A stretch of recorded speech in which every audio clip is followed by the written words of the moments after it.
I've worked with these same machines on other farms since 1965. So I started my apprenticeship then on these babies with the company that installed them. Yep. And then it was coming to the end of the installation period because people had bought their picking machines. Basically, I can tell you historically, there were two kinds of machines that were installed in Kent. There was the Brough, which we've got here, and the other one was the McConnell Hines. Mm-hmm. But the Brough was the bigger machine, beautifully built. Everything was to British standards. Everything was measured and marked and drilled. Whereas we always felt McConnell Hines was a bit more clamp it together and make a hole. And so you couldn't actually swap one bit from one machine quite as easy as you could with a Brough. With a Brough, you could take a component out of any machine and swap it into another one. Right, sure. And that was the background I had in engineering. It was the core to get it right. You did it properly, you did it once. And these, Brough, that machine out there, probably goes back to about 1958. McConnell Hines, they first came to Kent in 1938 to the biggest hop farm in the country at the time, which was Whitbread's. Whitbread's was massive, and they had a lot of labour. Just after the war, there was over 4,000 people coming out of London to pick hops. To Whitbread's. That's unimaginable. That's unimaginable. They lived in huts. I mean, after the Second World War, obviously, people needed to get out. They needed to get out of London. London was a mess. Mm. And this was their holiday. After mid-50s, people weren't coming. It was getting a bit more affluent, and they didn't need to come out. And shortly after that, we got to people going on package holidays, so they didn't need to come to Kent. Right. So then the machines came in, and it was mainly Brough or McConnell Hines. The Brough, that one out there, started life a bit smaller than it is at the moment. And over all the years, it's been the modifications that have kept up with the different varieties of hops. As they've changed, the picking needs to change, the machinery changed. But because the core machine was right, yeah. it was easy to modify and keep going on and moving on, and that's what's happened with that one. So that machine, you can mend it. You can mend it with the minimum of skills. Really, it might look a high tech bit of kit, but it's not. It's like an old worse than an old steam engine. It just you get it going, and you put a bit of string and a bit of wire, you keep it going, and then you do it properly when you've got time to do it. That's the Brough for you. What more can I say? It's a great machine. Yeah, I mean, you're describing right from the beginning, as you say, that British mentality of getting the engineering right first time, and obviously building in the ability for people to manage on site and keep tinkering away at running. Tom, you were all over the shop when we were here, looking very in control, I should add. But you were obviously having to play a part in that machine running on a sort of hour by hour basis. Where's the pleasure in that for you? The pleasure is when you finish the day and you finished on time. That's the real bonus, isn't it? The day hasn't spilled into an 8 o'clock horror fest with mud up to your eyeballs and grease. No, the pleasure really is when you see it picking, and you're picking a really nice sample out the back, and you look at those belts going towards the oats, and all you see are hops.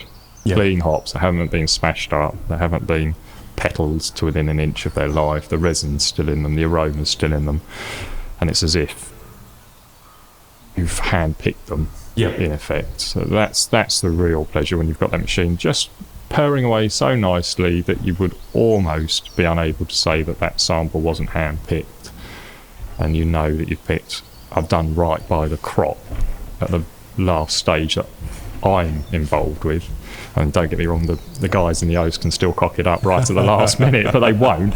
But it's doing as much justice to that crop that you've laboured over for the last 8 months as possible, really, with that machine. It's the final piece in the puzzle. Dave, you mentioned obviously the day's work can change hour by hour as each of the binds come in, maybe slightly differently presenting to the previous one.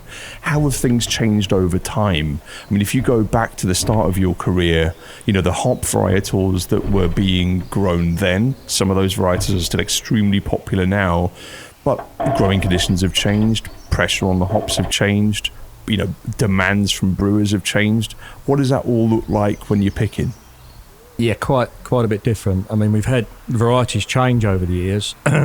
Some new ones came out that were a lot harder to pick. And when yes, you can grow them, but when it comes to the picking, you've only got this short period of time to get it right. And we had a variety years ago, and I think it was Bullion. I'm not sure now. I can't remember. That one grower had got the samples, if you like. He was the pilot scheme, and he started to pick them, and they wouldn't pick. So he speeded everything up on the machine to try and pick them off, and the binds would not come off the bind. So, right, not ripe enough. Okay, stop. Not ripe enough. So left them for several days. Had another go. Bit better, not brilliant. And in the end, third attempt, I think it was, they just shattered to nothing. Oh no! Just like that. And I thought, oh dear, what do you do? Because they were good hop. The brewers liked them, and that's what it was all about. So we had to sit down and have a think, and we came back with the actual fingers, the springs, the metal bits that do the picking. We redesigned them. We came back with a much heavier wire spring, so that instead of knocking the hop off, it dragged it off. It was more like the old London ladies used to do when they picked them by hand. They didn't knock the hops off the bind, they pulled them off. Mm-hmm. And then that meant quite dramatic alterations to the plucker banks. The plus side was, because the springs were stronger and heavier, you hardly ever changed them. Right, They went forever. Yeah. But then they also coped with the other varieties. They coped very well. They were good. Well, that was probably in the 1970s when that came about. The cleaning side of it hasn't changed a lot. It's a very basic, simple system. You know, the hop is heavier than a leaf. And yeah, so the cleaning's obviously all of those belts. Before that, it's the major cleaning is the fan and the screener drum. Sure. You know, where the hops are thrown into the air, and the hops carry on through the air, and the leaf gets sucked up and sucked away and taken away. Yeah.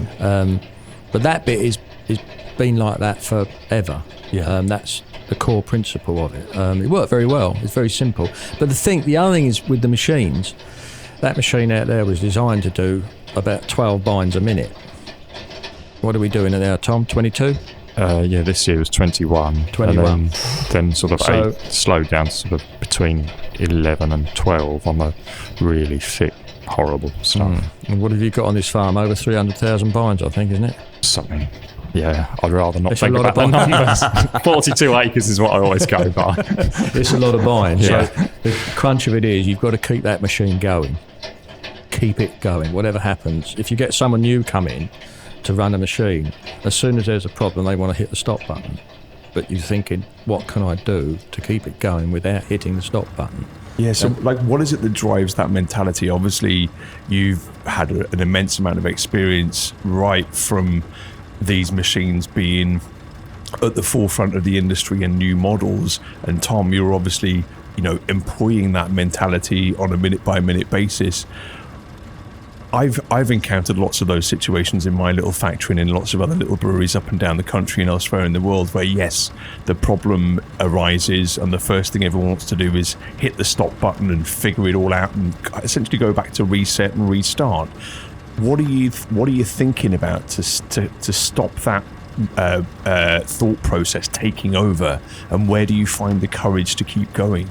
It depends what where the problem is on that machine. If it's on the screener, say a belt stopped and you've got a bung up, your first thing is to try and get that belt running again. Yep. as quickly as you can. And the other thing is to, if it's a problem at the input, so by the plucker bank, say, I'll try and stop that machine on the panel so that everything behind me is still running, and keep it purring away, because very often you hit the stop button, everything stops, and then you'll find out that you're in a world of trouble because you've knocked the machine out of her rhythm as such. Sure. Yeah. So I'll try and keep the rhythm to the machine going as nicely as possible. And I think it comes back to my main reason for wanting to keep it running is because if it stops, you're adding time onto the job. So those hops out there have got a limited time that they can be picked in at their best quality. And if you get a breakdown, all you're doing is adding time on to the end. Yeah, sure. So if every hour you're not running, you're adding on to the end. You're running into another day and another week or what have you. You know, that to me, keep it going, because if you stop, you're losing time at the end, and the product at the end won't be so good. It's going to be the wind, if the wind or storm or rain or whatever. You've just got to keep it going. I mean, we've had a nearby grower this year who was out of action for 3 days because one component broke. And this comes back to one of the reasons why I love the old British machinery, because the bits for it are in this country. Mm-hmm. Where that machine came from, that particular farmer bought 2 machines from Germany. Now, no bits in this country. Mm-hmm. Now, it's easy to say that's okay, modern times, but hang on, we're out of Brexit now. Since Brexit, getting stuff from the continent isn't quite what it was. Mm-hmm. The farmer was saying he was out of action for 3 days. He had to wait for a bit to come from Germany to get going. Yep. But if it was us here, there's certain key things. There's only one machine here that is foreign, if you like. The rest of it was built. I built most of it, all the burners and stuff like that. I built in the 1960s. Yeah. Yes, those components are no longer available, but then you've got to source them from something else. Yeah. You know, there's a burner out there that's running with equipment that came off a boiler, a domestic boiler. Yeah. But it does the same job. It does it better, actually. Yeah. It's higher tech. It's newer stuff. It's faster response. But it's things like that make you think, keep the machine running, keep it running all the time. And if you need good people as well. You know, this year we've had someone on the lateral picker out there, one of the lady who was standing there, and she was cute. You play these machines with your ears. Yeah. You listen to them, and they tell you when there's something wrong with them. Yeah, absolutely. You hear a tick, a bang, and a knock. Woo.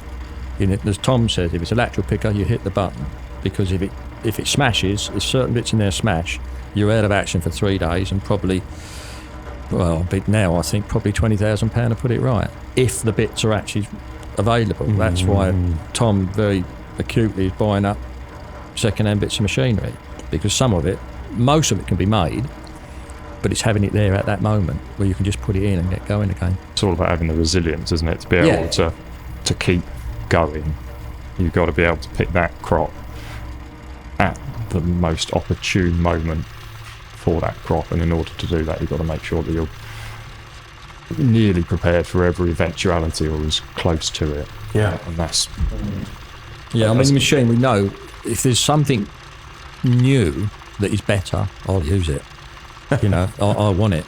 And there's things out there that alter the speed of the main picking rotors. It was done mechanically previously, and they're worn out. And to replace them, we can make new. But have another think, is there another way of doing it? Yes, there is. Electronics have come on a long way. We can put a different kind of motor on there with an electrical box with a knob on it. You just turn it and it alters the speed. In the old days, you had to go and wind a handle. And that, you know, and also that's, to me, it's passing the technology onto the younger generation. He doesn't want to go and wind a handle. He wants to twiddle a knob. Yeah. If it's a German machine, you have to go and plug a laptop into it and tell the laptop to tell the machine to do it. And all you're actually doing is moving about an inch. Yeah. You know, that doesn't make sense to me, really. Not for 4 weeks of the year, or 3-4 weeks of the year. It's not necessary. I mean, I think that's something that folk listening into this conversation might not have already appreciated. The window for getting this job done and getting it done right is incredibly short. You know, most of us, us in brewing, we brew all year round with usually crops from the northern hemisphere, sometimes from the southern hemisphere, a couple of different barley crops a year, spring barley, winter barley, but we essentially expect ingredients to be in great shape and available to us at all times. So our work, whilst it's absolutely linked hand in hand with agriculture, we're sat on ingredients for a year where we don't feel anywhere near the same pressure. When you've got to come in and get that work right in such a short space of time, we're now obviously sat here post most of the really hard work. What are you feeling before each season kicks off? When you come back, when you've been tinkering all summer, and you come back and you hit that first proper sort of run of the season. Where's your mind at? It's the buzz of it, Paul. It's absolutely right. It's the buzz. You feel buzz. It's hard to describe because it's such a seasonal crop with hops. You'll live in every stage of the crop. Yeah. Throughout the year, Sure. Stringing, you see in the frosty weather and you think, well, it won't be long before the bines are through, the spring comes, up they go, and then they're off. Yeah. Like a racehorse, and you're frantically thinking, have I done enough preparation to keep up with this crop? Yeah. As well as the other little unforeseen eventualities that will crop up. And then you get to the end of it and you think, I've done really well to get the crop to a harvestable point. They're looking like this year, you think the quality looks unbelievable. And you're there, it's like the pinnacle of the season where you just want to get them in now. Yeah. And see that reward for all the work that's gone before. So you hit that button, it's the best feeling in the world when you hit it, and everything starts up, it's running, you start to see the hops piling through the machine into the oast, you get the smell, and it all comes flooding back. And then sort of, I always say week one is just like a honeymoon. Everything's ticking away, you're in deep love with the machine, and you're like greasing and oiling, and everything's just sort of hunky-dory. By week two, it's like 10 years into a marriage. It's sort of things are starting to get a bit strained. All the little details you haven't attended to are starting to come back and haunt you. So sort of week two, you're sort of running on the fly a bit, sort of attending to stuff that you hadn't foreseen going. Yeah. Week three is when the major breakdowns start to occur. They're on the horizon. You're frantically in there because it's now running for. Effectively, it's been running for 2 weeks solid. Yeah. So week three, you start to see like the major gremlins come, and then week three, you patch them up. Week four, you sort of limp over the finish line, a bit weary. Think, thank God, I've managed to I've finally done it, got it all in, and then you spend the winter sort of debriefing. I say the winter, you spend like sort of 3 weeks. I like to do it straight away after harvest, cleaning down, looking at the machine, jot down all your notes from harvest, say, this belt wants redoing, this chain was a bit slack, pick here wasn't as good as it could have been, or all manner of things that you've got to sort of strike and get them crystallised for a maintenance program or a repair as quickly as you can. Otherwise, I guess never having done it, but I imagine it's like childbirth. Just the horror of it blanks it from your mind if you're not careful. Right, sure. And then you come around to next year, should we have another kid? Yeah, let's have it was great, wasn't it? And you've totally forgotten what aggravation you had before. I mean, back in 1980 when we started hop engineering, there were 400 growers in the UK, and then it's come down to just about 40 now, and we were flat out for that period. There's 168 hours in a week, and back in the days when we were employed by our old company, obviously we got paid overtime at different rates, and my old, bless his heart, business partner John Howard, the record, he was paid for 184 hours in 1 week because he worked every hour there was. What with his double time and everything else, it was a lot of hours. Smokes. When I was an apprentice, 16, and I started work in August, so the first hop picking was a few weeks later. I did a lot of hours, and I wasn't allowed to do those hours because I was too young. So we came to an agreement that I was paid all the overtime up until Christmas. So my wage packet was a little bit extra every week. But it was, and the characters, I can't describe the characters in this game. I mean, they're the same in every industry, I know, but I've been in other industries as well and done other things, but nothing beats hops. Nothing beats it. It's on its own. And when you get people who are in the hops, it's in them. They don't get the buzz out of it like we all do. Yeah. You're all on the same wavelength. And you'll go to some farms. To them, it was just a way of making money. And when the times got hard and got, are the first ones who packed up. Sure. But it's the ones with the passion, and that comes from the top. Like Ross, the chap who owns this place. He's got the passion. He has, and everybody here has, and that's what it's all about. Funny old industry. It's a funny old industry, isn't it? And I'll go back to what I said about the big farm that had one of the first hop picking machines. The manager there, he had a social conscience, and he knew that these machines were going to change people's lives. They were going to change because these people coming out of London, it was their major earner for the year. And the kids' school uniforms come out. My school uniform came out of hop money. Yeah, at the end of the year because it was a big earner. It wasn't, it wasn't a pittance. It wasn't pocket money. It was a major boost. It was the major boost. I mean, after hop picking every year, I would get new shoes. I would get a new school uniform or whatever, and that was it. That's the way it worked. Yeah. Because it was the big earner. And when that changed, obviously, the machines, like any machine, when it does away with labour, it can be not liked, to put it politely. Yeah. But people's attitudes changed, and people became, more affluent in their normal everyday life, so they didn't need quite such an input in a big rush.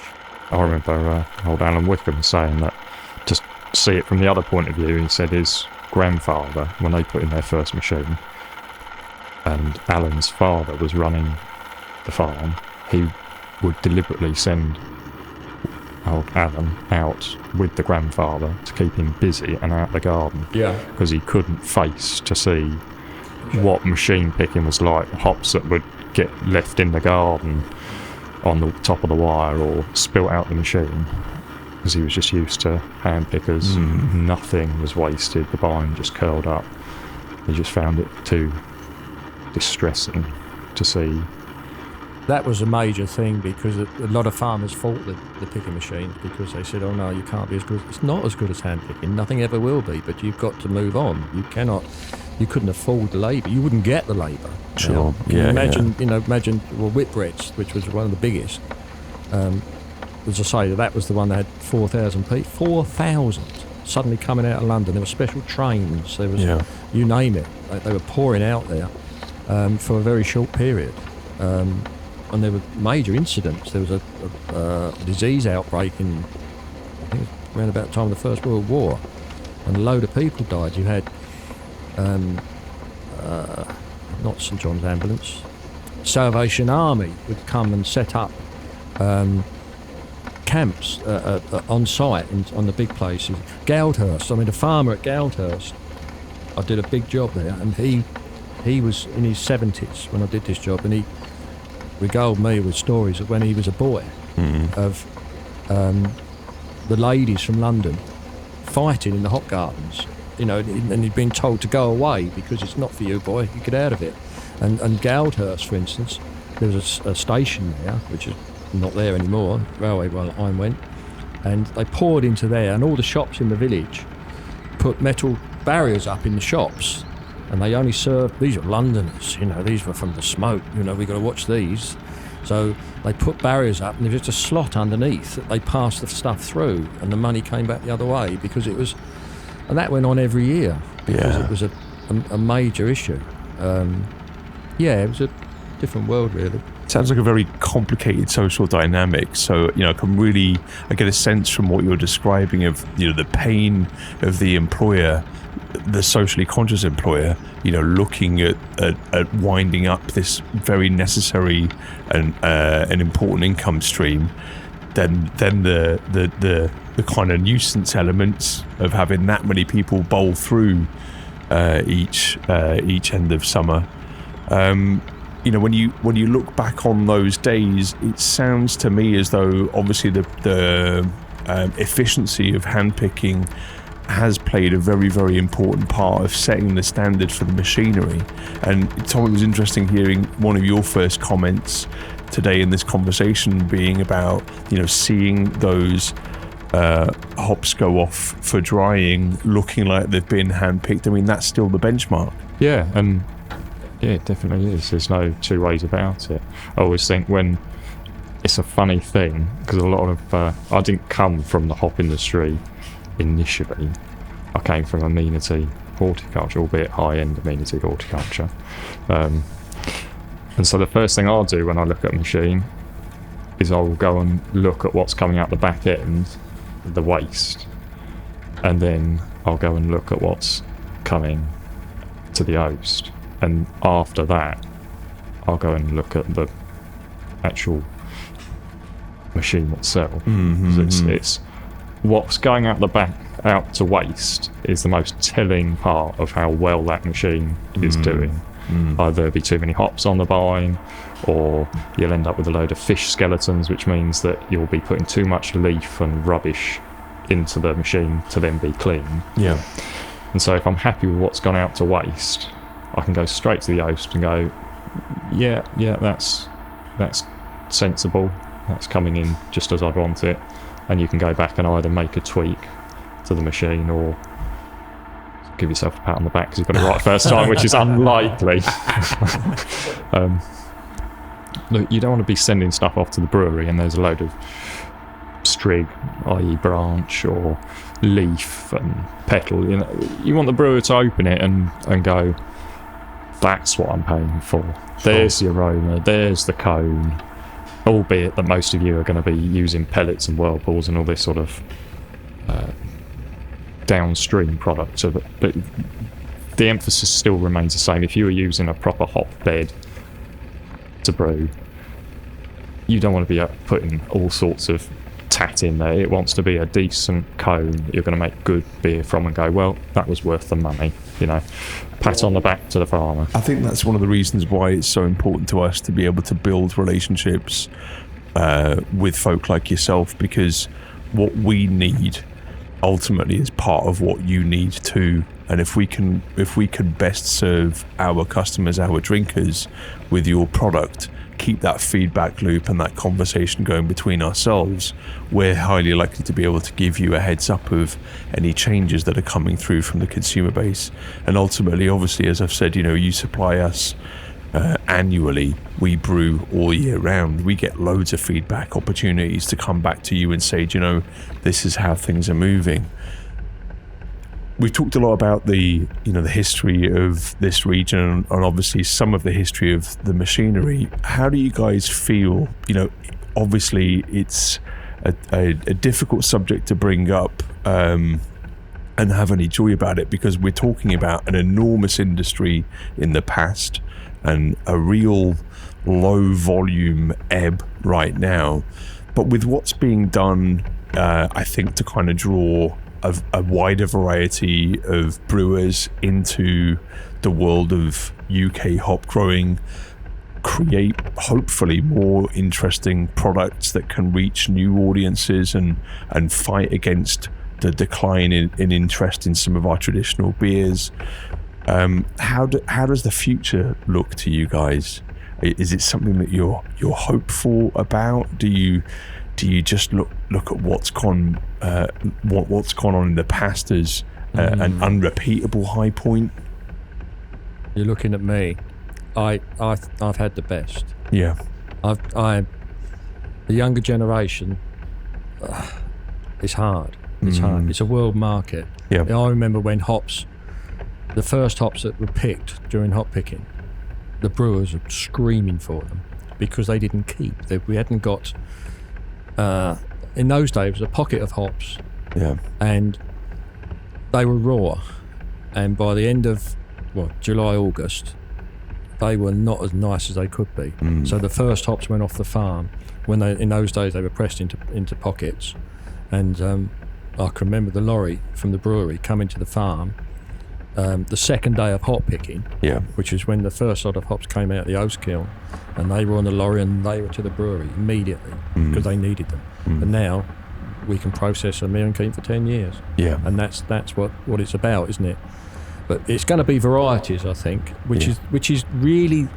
I'm not an expert in that field. Tom is far more than me. But what we haven't got now is, because the industry's so small, what's the incentive to produce new varieties, and who's paying for it? And when there were a lot of growers and they were putting some money in the pot, and research stations were coming up with new ideas, and we had Y College and in the West Midlands the same. But is it there now? What are we doing? What's their future? I don't know. I can't answer that question. From the mechanical side point of view, that's not going to change a great deal. That's not going to change a lot. As I said before, you can't reinvent the wheel. The hop is on the vine, you've got to get it off, and you've got to process it and dry it, and it's as simple as that. Absolutely. Once you've got that system pretty well tuned, you'll be tweaking this and that, and I mean, you say about what the future is. I think it's a very different world that we live in currently to that the hop market had developed into. I mean, we have to remember that there were 400 growers in the 60s, and there were even more. It was I think it was something like 15,000 acres of ground in this country was turned over to just hops at its height in the beginning of the 20th century. But we're talking of a country where you couldn't trust the water, so everybody was drinking beer. One, because you knew it was boiled, and two, because the hops impart an antiseptic quality to it. So once you've got drinking water, that obviously the market's going to shrink. But I do like to think that it's always darkest before the dawn, and I do suspect that we are pretty much in this country at the darkest hour. I don't foresee it getting much worse. I think the market, once we've cleared the final little aftershocks of COVID, I do think we will stabilise quite successfully in this country, especially as we've become such a piddly player on the global market. Whilst we're subject to certain price volatility as regards the size of, say, the American crop and the Germans are two big players, the reality is that the Americans and the Germans generally produce alpha acid. We're not really concentrating on alpha in this country. Certainly on this farm, we take the view that we're much better served producing aroma hops for people to add the flavour than we are producing the bitterness, because I can't compete with the Germans, I can't compete with the Americans when it comes to producing just kilos and kilos of alpha acid. Sure, definitely not. Why subject yourself to the vagaries of the global market that you've got no control over, and none whatsoever? So we produce aroma varieties that we know guys are going to want, and that really only grow best here. Fuggles, Goldings. I've had people come from Chile, the west coast of the US, take a lot, Germany, China, that want those quintessential British varieties, that they know what they're getting. They're getting that grassy, minty, sessionable flavour. And so the future for that, I think, will be pretty solid, because nobody else can compete with Britain in terms of, people argue about New Zealand. It's possible they could try it, but they've got their own sort of thing going on, and they do that very well. At our latitude, with our day length and those varieties, they're ideally suited, or they were ideally suited to the British climate, and you can sell them. I'm always quite facetious about the future. I say, well, there's 30 growers left, so one, the smartest rats jump ship first, don't they? And two, I always like to say, well, only the lunatics are left. But the reality is that the supply side of the market has shrunk in order to balance with the demand side of the market. And I do think that we will see demand increase now, and that will only benefit supply. We produce a real high quality niche product now to what would have been produced as a bulk bittering hop even 30, 40 years ago. Yeah, absolutely. And I think what's really remarkable from my perspective is last time I was down here, I had a wonderful time with you guys. In the evening I found myself drinking a very, very modern profile beer. It looked modern, it smelt modern, it tasted incredible. Made with phenomenal UK hops. Brewers are starting, young brewers. I mean, this was made by a local brewery, very, very small operation. They're starting to design recipes around the ingredients and not just demand that the ingredient meets the brief of another region. And I think that's where we're starting to see the inventiveness and the ingenuity of brewers pair up well with what we're able to produce out the ground. It's on brewers to try and not just educate drinkers and get the interest up. And that's why I'm back here today. It's really, really what I'm always trying to do. But it's also on us to make sure that we're not leaving anything on the table in terms of experimentation with these flavor profiles. We know from decades worth of phenomenal brewing, all the traditional styles that work really, really well with our UK hops. Until then, thank you very much for giving. It's been a pleasure. Putting as much care as you do into your work. I really feel that. I feel that responsibility to take that forward. I hope we can get some of our drinkers as hooked into this as we all are, and see what we can do with it.